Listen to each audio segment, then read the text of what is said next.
হাইলাকান্দিতে শুরু হওয়া উচ্ছেদ অভিযানের আজ দ্বিতীয় দিন। দক্ষিণ হাইলাকান্দির দামছড়া সংরক্ষিত বনাঞ্চলে প্রায় ১৬০০ বিঘা জমি দখলমুক্ত করা হবে আজ, এবং এই সংরক্ষিত বনাঞ্চলের ১, ২, ৩ এবং ৪ নম্বর সেক্টরে চলবে প্রশাসনের বুলডোজার। উল্লেখ্য, গতকাল শুরু হওয়া এই উচ্ছেদ অভিযানে প্রায় ১৫০ খানেক বুলডোজার, জেসিবি ইত্যাদি ব্যবহৃত হয় এবং ইতিমধ্যে সংরক্ষিত বনাঞ্চলে ৯০% অবৈধ বসবাসকারী ঘর ভিটে ছেড়ে বেরিয়ে গেছে। এই উচ্ছেদ অভিযানকে কেন্দ্র করে সমগ্র হাইলাকান্দি জেলায় নিরাপত্তা ব্যবস্থা কঠোর করে তোলা হয়েছে। জেলায় বলবৎ করা হয়েছে ভারতীয় ন্যায় সংহিতার ১৬৩ ধারা। সতর্কতামূলক হিসেবে দামছড়া শিক্ষা ক্লাস্টারের শিক্ষা প্রতিষ্ঠান বন্ধ ঘোষণা করা হয়েছে।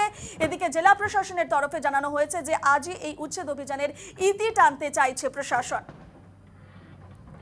এ নিয়ে বিস্তারিত জানবো। আমাদের সঙ্গে এই মুহূর্তে হাইলাকান্দি থেকে রয়েছেন আমাদের প্রতিনিধি নীলোৎপল দেব। নীলোৎপল, আজ উচ্ছেদের দ্বিতীয় দিনে এই মুহূর্তে ঠিক কি পরিস্থিতি, কি ছবি উঠে আসছে?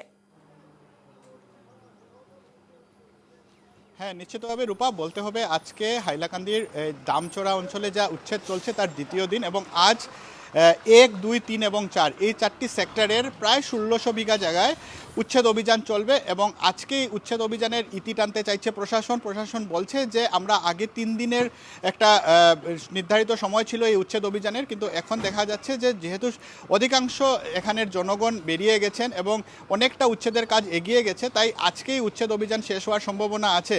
সব মিলিয়ে হাইলাকান্দিতে তুমি যেরকম বললে, ভারতীয় ন্যায় সংহিতার ১৬৩ ধারা বলবৎ রয়েছে।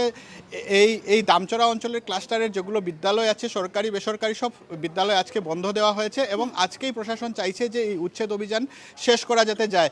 অত্যন্ত শান্তিপূর্ণভাবে এই উচ্ছেদ অভিযান চলছে, এবং আমরা যেখানে দাঁড়িয়ে আছি সেখান হচ্ছে যে ৬ নম্বর জাতীয় সড়কের পাশে আমরা আছি। এখানে ব্যারিকেড আছে এবং ভিতরে উচ্ছেদ অভিযান চলছে।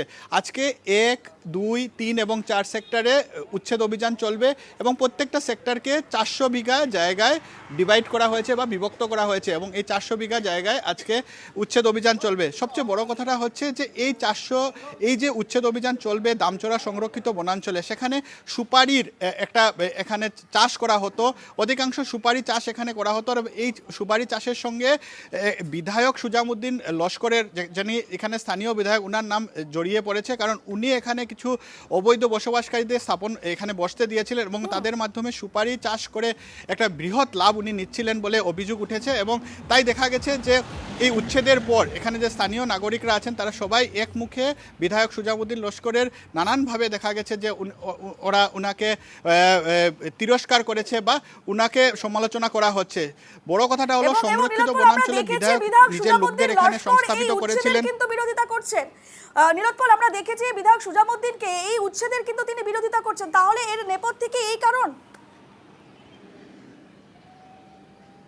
নিশ্চিতভাবে আমরা সরাসরি এই কথা বলতে পারি। বিধায়ক সুজামউদ্দিন লস্কর এখানের উচ্ছেদের বিরোধিতা করছিলেন। উনি বলছিলেন যে তাদেরকে পুনর্বাসন দেওয়া হোক, তারপরে উচ্ছেদ করা হোক, কিন্তু এর নেপথ্যে রয়েছে উনার একটি বৃহৎ সুপারি বাগান। ভিতরে প্রায় ১ লাখ খানেক সুপারি গাছ আছে, এবং এই সুপারি বাগানগুলো বিধায়ক সুজামউদ্দিন লস্কর দ্বারা স্থাপিত লোকেরা করতেন, এবং এখন দেখা গেছে যেহেতু এরা উচ্ছেদ হচ্ছেন, সংরক্ষিত বনাঞ্চলে এরা বসবাস করতেন, তাই দেখা গেছে যে বিধায়কের এখানে রীতিমতো নাক কেটেছে। উনার ব্যবসায়িক ফায়দার জন্য উনি কিছু অবৈধ লোককে এখানে সংস্থাপিত করেছিলেন। আজ উচ্ছেদের পর সেগুলো তথ্য সামনে আসছে, এবং সবচেয়ে বড় কথাটা হলো প্রশাসন কঠোর পদক্ষেপ নিয়েছে। যেরকম ব্রহ্মপুত্র উপত্যকায় সংরক্ষিত বনাঞ্চল সরকারি জায়গাগুলো যেখানে দখলমুক্ত করা হয়েছে, সেমনভাবে হাইলাকান্দিতেও করা হচ্ছে। দামচড়া অঞ্চলে উচ্ছেদ চলেছে। এখন বলা হচ্ছে যে বিলাইপুর তথা অন্যান্য যেগুলো সংরক্ষিত বনাঞ্চল আছে সেগুলোতেও অবৈধ বা সন্দেহজনক নাগরিকরা এখানেও বসবাস করছেন, সেই জায়গাগুলোতেও আগামীতে উচ্ছেদ অভিযান চলবে।